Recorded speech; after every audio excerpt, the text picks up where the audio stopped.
جب عزم کر لو نا کسی کام کا فتوکل علی اللہ، پھر اللہ پہ توکل کرنا ہے۔ نبی صلی اللہ علیہ وآلہ وسلم نے فرمایا اے ابو ہریرہ، جو چیز تجھے نفع دے اس کے حصول کے لیے اپنی پوری کوشش کر، سستی نہ کرنا، کاہلی نہ کرنا، اور اللہ سے مدد طلب کرنا۔ پھر بھی اگر رزلٹ تیرے خلاف آ جائے تو یہ نہ کہنا کہ اگر میں یہ کر لیتا تو یہ ہو جاتا، اگر میں یہ کر لیتا تو یہ ہو جاتا۔ یہ اگر مگر شیطان کا دروازہ کھول دے گا۔ 8,500 مسلمان شہید ہوئے، آج ان کے نام بھی ہمیں نہیں پتا۔ ان کی قربانیاں، ان کے بھی بیوی بچے تھے، ان کا بھی مستقبل تھا، لیکن انہوں نے قربانی دی۔ آج ان کی قربانیوں کی وجہ سے اسلام ہم تک پہنچا ہے۔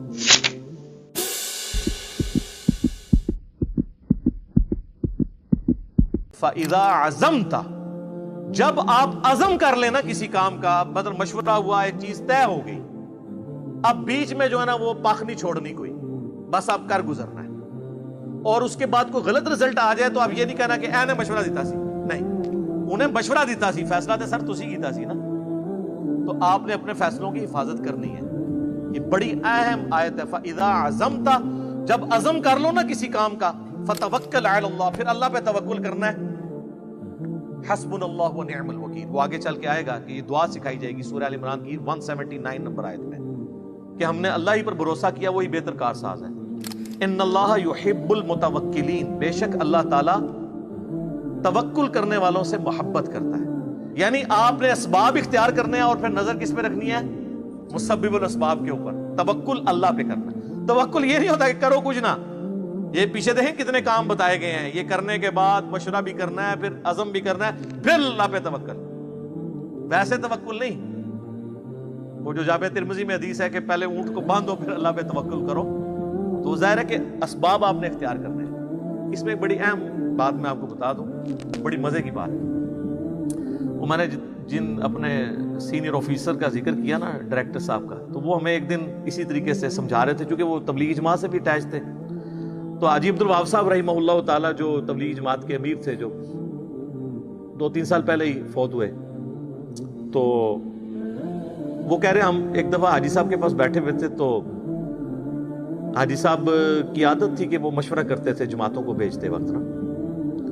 تبلیغی جماعت میں ویسے بہت چیز زبردست ہے مشورے والی اور امارت والی، باقی کسی کو تعلیمات سے کوئی اختلاف ہو سکتا ہے، لیکن ان کا سسٹم بڑا ماشاءاللہ مضبوط ہے۔ تو وہ مشورہ کرتے تھے جماعت یہ یعنی اب یہ جماعت جو ہے یہ جماعت ہم نے ٹرین پہ روانہ کرنی ہے، بس پہ روانہ کرنی ہے، یا اپنی گاڑی کروا کے، یہ وہ مشورہ لیا کرتے تھے جب دور جماعتیں جاتی۔ تو کہتے ہیں مشورے کے دوران نا مختلف لوگوں نے مشورہ دیا، کسی نے کہا کہ بس پہ جاتے ہیں، کسی نے کہا جی پیدل جاتے ہیں۔ پیدل جماعتیں بھی ان کی کئی 100 کلومیٹر تک وہ دعوت کے طور پہ چلتی ہیں۔ کسی نے کہا جی ٹرین پہ جانا ہے۔ الٹیمیٹلی طے ہو گیا جی ٹرین پہ جماعت جائے گی، فیصلہ ہو گیا۔ فیصلہ کرنے کے بعد حاجی صاحب نے نا پھر دوبارہ سے جنہوں نے بس کا مشورہ دیا تھا نا ان کو پوچھا کہ ہاں جی بتائیں کس طریقے سے سفر اختیار کرنا چاہیے، تو انہوں نے پھر کہا جی بس پہ۔ انہوں نے کہا نا، اب جب طے ہو جائے نا تو اب تم نے بھی یہی کہنا ہے ٹرین پہ، تاکہ یونٹی نہ ٹوٹے۔ یہ مشورہ اس وقت تک تھا جب تک ڈیسیژن نہیں ہوا۔ ونس ڈیسیژن ہو جائے نا تو بس والے نے بھی کہنا ہے ٹرین، ٹرین والے نے تو کہنا ہی ٹرین ہے، باقی سب نے بھی، پیدل والوں نے بھی کہنا ہے ٹرین، ورنہ راستے میں کوئی مصیبت آئے گی، ٹرین کہیں پہ خراب ہو گئی تو ٹرین کا مشورہ دینے والی شامت آ جائے گی، تو وہ تو میرے بھائی بس بھی راستے میں پنکچر ہو سکتی تھی۔ بسیں تو ماشاءاللہ یہاں راکٹ کی سپیڈ پہ چل رہی ہوتی ہے، بس کا تو پہنچنا بھی اس کی پروبیبلٹی بھی کم ہوتی ہے۔ تو پھر آپ کسی کو یہ تانا نہیں دے سکتے کہ تو مشورہ دیتا سی، وہ اللہ کی طرف سے ہوتا ہے۔ اسی لیے کہا گیا فَإِذَا عَزَمْتَ، جب آپ عزم کر لینا پھر اللہ پہ توکل کرنا ہے، رزلٹ جو بھی ہے۔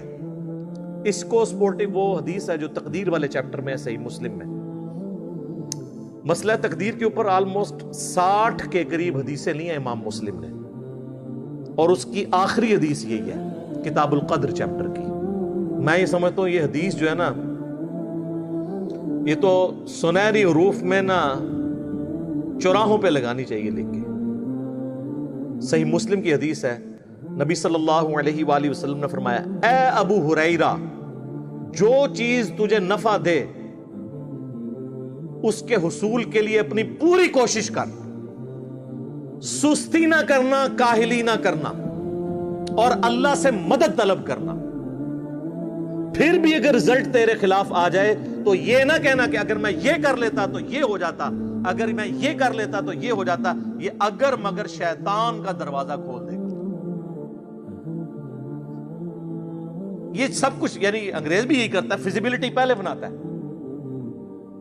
وہ 80% ایفرٹ فیزیبلٹی پہ پٹ کرتے ہیں، 20% جو ہے وہ کاسٹ ان کی آتی ہے کام کرنے کے اوپر۔ یہ نہ ہونا کہ وہ کر بیٹھے تو اینڈ پہ پتا چلے کہ جناب ادھر تو یہ مصیبت کھڑی ہو گئی ہے، جہاں ہمارے کئی پروجیکٹس کے ساتھ یہ ہو جاتا ہے۔ تو اب اس میں الفاظ کیا ہیں کہ جو بھی چیز تمہیں نفع دے دنیا میں اور آخرت میں، جنرل ہے، اس کے لیے کوشش کرنی ہے، کاہلی نہیں کرنی، سستی نہیں کرنی۔ یہ نہیں خالی پیپر جو ہے وہ دروشی پڑھ کے پھونک کے تو وہ ممتحن کے حوالے کر کے آ جانا ہے میں پاس ہو جاؤں گا، بعض میرے کو آ کے دعاواں کرانی ہے نہ، اس طرح نہیں کو پاس ہوگا۔ سستی نہیں کرنی، کاہلی نہیں کرنی، اور کوشش کرنی ہے، اور اللہ سے مدد طلب کرنی ہے۔ اللہ کو نہیں نکالنا کبھی بیچ میں سے، کوشش، یہ دونوں چیزیں پیرلل میں چلتی ہیں۔ نہ بالکل تقدیر پہ چیز ڈال دینی ہے، اور نہ صرف اپنی کوششوں کو سب کچھ سمجھ لینا ہے۔ یہ قدریہ کا موقف تھا نا کہ بھئی تقدیر کوئی چیز نہیں، اور جبریہ کہتے تھے کہ جی تقدیر ہی غالب ہے، انسان کچھ نہیں کرتا۔ اہل سنت کا منہج درمیان میں ہے کہ کچھ چیزیں اللہ نے تقدیر کا ساتھ رکھی ہیں، کچھ ہماری کوشش سے جڑی ہوئی ہیں، دونوں سے مل کے ایک رزلٹ نکلتا ہے۔ ورنہ تو رسولوں کا مقدمہ، کتابوں کا مقدمہ ہی ختم ہو جائے گا اگر ہماری ول کی کوئی اہمیت نہیں ہوگی۔ قرآن تو بار بار اسی کے اوپر ہی ایمفسائز کرتا ہے، والذین جاہدوا فینا لنہدینہم سبلنا، جو لوگ ہماری راہ میں کوشش کریں گے ہم اپنی راہیں ان کے لیے کھول دیں گے۔ لیکن جو کوشش نہیں کرے گا، جو کک نہیں مارے گا نا، اس کی گاڑی نہیں سٹارٹ ہوگی۔ ویسے دنیا کے ہم سارے کام میں یہ کر رہے ہوتے ہیں، آخرت کے معاملوں کہتے ہیں دعا کرو توفیق مل جائے۔ مجھے آج تک کوئی بندہ نہیں ملا کہ دعا کرو مجھے توفیق مل جائے کہ میں نے ارادہ کیا ہے کہ ابھی جا کے میں نے جو ہے نا دوپہر کا کھانا کھانا ہے، وہ کھانا ہی ہوتا ہے۔ کسی نے باتھ روم جانے سے، واش روم میں جانے سے پہلے کبھی توفیق نہیں اللہ سے مانگی، حالانکہ کتنا خطرناک کام ہوتا ہے اگر کسی کا پیشاب بند ہو جائے۔ آج تک کسی نے کہا کہ دعا کرو اس دفعہ بھی میرا ارادہ ہے کہ آج میں نے اتنی دفعہ پیشاب کے لیے جانا ہے، میرا پیشاب نہ بند ہو، کیونکہ وہ ہم نے کرنا ہوتا ہے، چیزیں انڈرسٹوڈ ہوتی ہیں۔ جیسے ہی دین پہ چلنے کی باری آتی ہے تو توفیق، دعائیں، یہ سب ڈرامے نے اپنے آپ کو دے ہی رکھو توکے۔ تو ہم نے تو کرنی ننگی بات، ننگی بات کیے بغیر بات سمجھ نہیں آتی ہے، اپنے آپ کو دھوکہ دے رہے ہیں۔ تو اللہ تبارک و تعالیٰ نے یعنی یہاں پہ ایک سلیقہ سکھایا کہ جب اللہ پہ توکل کر لیا، عزم پکا، بس اب آپ کوشش کر گزریں، باقی رزلٹ اللہ پہ چھوڑ دیں۔ مولا علی کا قول ہے نا، میں نے اپنے ارادوں کے ٹوٹنے سے اللہ کو پہچانا ہے۔ کیوں؟ ساری کوشش کر لی، حالات و واقعات بھی فیوریبل تھے، رزلٹ کچھ اور نکل آیا۔ تو اس کا مطلب ہے کہ کوئی اور ہستی ہے جو چاہتی ہے کہ یہ ایسے نہ ہو، اس کے ساتھ تو کوئی ٹکر نہیں لے سکتا۔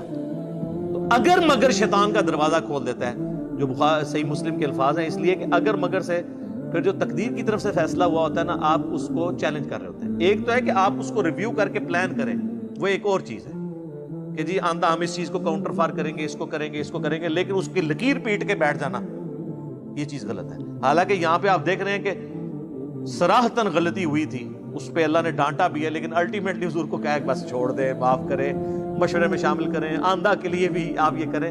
یہ اسی چیز کی نفی کی جا رہی ہے کہ بس یہ اللہ کی طرف سے ایک معاملہ ہونا تھا، تمہارا ڈسپلن لوز ہوا۔ لیکن سر دیکھیں، یہ غزوہ احد کا ہی ڈسپلن لوز ہوا ہے، اس کے بعد مسلمانوں نے کوئی جنگ نہیں ہاری۔ یہ ایک واقعہ مستقبل کی جنگوں کے لیے، جس میں رومن اور پرشینز کو مسلمانوں نے شکست دے کے صدیوں کی سپر پاورز کو الٹنا تھا، یہ چھوٹی سی بیٹل فیلڈ نے مسلمانوں کو وہ سبق سکھایا کہ وہ بڑی بیٹل فیلڈز میں اگر یہ ڈسپلن لوز کرتے تو کیا قادسیہ میں جو ہے وہ پرشین امپائر کا مقابلہ کر سکتے تھے، یرموک میں رومن امپائر کا مقابلہ کر سکتے تھے، جن کی ریزروڈ آرمیز ہی لاکھوں کے اندر تھی، جن کے پاس اسلحہ بھی لیٹسٹ تھا۔ تو یہاں پہ اللہ تعالیٰ نے جو ڈسپلن سکھایا ہے نا، اس کی وجہ سے پھر آگے وہ معاملات چلے۔ وہ سر آپ عمر سیریز دیکھیں کہ کس طرح مسلمانوں نے کس حکمت عملی کے ساتھ جنگوں کو جیتا ہے، انہی کا اسلحہ چھین کے انہی کو الٹا ہے۔ تو وہ اسی یونٹی کی وجہ سے، ڈسپلن لوز نہ ہونے کی وجہ سے سب کچھ ہوئے۔ آپ دیکھ لیں قادسیہ کے اندر جب مسلمانوں کی فوج پسپا ہو گئی ہے تو حضرت سعد ابن ابی وقاص جو ہیں وہ تو بیمار تھے، وہ تو قلعے میں پیچھے بیٹھے ہوئے تھے، ان کو بہت تیز بخار ہو گیا تھا، اتنے لاغر ہو گئے تھے کہ وہ چل بھی نہیں سکتے تھے، لیکن ایک ایک لمحے کی رپورٹ لے رہے تھے۔ وہ پرشینز جو ہیں ہاتھی لے کے آگے، اتنے بڑے بڑے، عرب کے گھوڑوں نے ہاتھی دیکھے نہیں ہوئے تھے، وہ تو عرب کے گھوڑے جب ہاتھی دیکھتے تھے تو بھاگ جاتے تھے، تو وہ تو مسلمانوں کو ہی کچلنا شروع کر دیا انہوں نے۔ تو انہوں نے، ساتھی نے آگے اطلاع کی کہ حضرت یہ تو وہ تو ہاتھی لے کے، اتنے بڑے بڑے ہاتھی لے کے آگے ہیں۔ تو حضرت سعد ابن ابی وقاص نے کہا کہ بنو تمیم کے لوگوں کو میرے پاس بلاؤ۔ جناب بنو تمیم کے وہ لوگ تھے کہ جو اپنی جان کی پرواہ کیے بغیر بڑے بڑے کارنامے سر انجام دیتے تھے۔ سر انہوں نے گھوڑوں کو کیا سائیڈ پہ کہ گھوڑا تو بدک جاتا ہے، پیدل گئے، کتنے لوگوں کی جان بھی اس میں چلی گئی، کئی لوگ ہاتھی کے نیچے آگے مر بھی گئے۔ پیدل جا کے انہوں نے نیزے اپنے ہاتھوں میں پکڑ کے، تو وہ جا کے ان ہاتھیوں پہ بیٹھے ہوئے لوگوں کو گرایا، اور بعض ہاتھیوں کو بھی انہوں نے گرایا، اور مسلمانوں نے وہ جنگ جیت لی۔ 8,500 مسلمان شہید ہوئے۔ آج ان کے نام بھی ہمیں نہیں پتا، ان کی قربانی ہے، ان کے بھی بیوی بچے تھے، ان کا بھی مستقبل تھا، لیکن انہوں نے قربانی دی۔ آج ان کی قربانیوں کی وجہ سے اسلام ہم تک پہنچا ہے، اور بس ہم نعرہ لگا سکتے ہیں جو کچھ بھی ہے تیرے محبوب کی امت سے۔ ان کو جچتا تھا کہ وہ نعرہ لگائے جو کچھ بھی ہے تیرے محبوب کی امت سے، دیکھ محبوب کے ساتھ ہم نے وفاداری کی ہے۔ ہم کہتے ہیں ہم بے وفا ہیں، ٹھگ ہیں، فراڈی ہیں، تو ہم حضور کی نسبت سے ہمیں بخش دیں۔ وہ اگر کہتے تو کہتے تھے دیکھ نسبت دی ہے تو ہم پاس بھی لا رہے ہیں اس کو، ہم بالکل الٹ چل رہے ہیں۔ رضی اللہ عنہم اجمعین وعلیہم السلام اجمعین، آمین۔ تو اللہ تعالیٰ فرماتا ہے کہ اللہ تعالیٰ جو توکل کرنے والے لوگ ہیں ان سے محبت کرتا ہے۔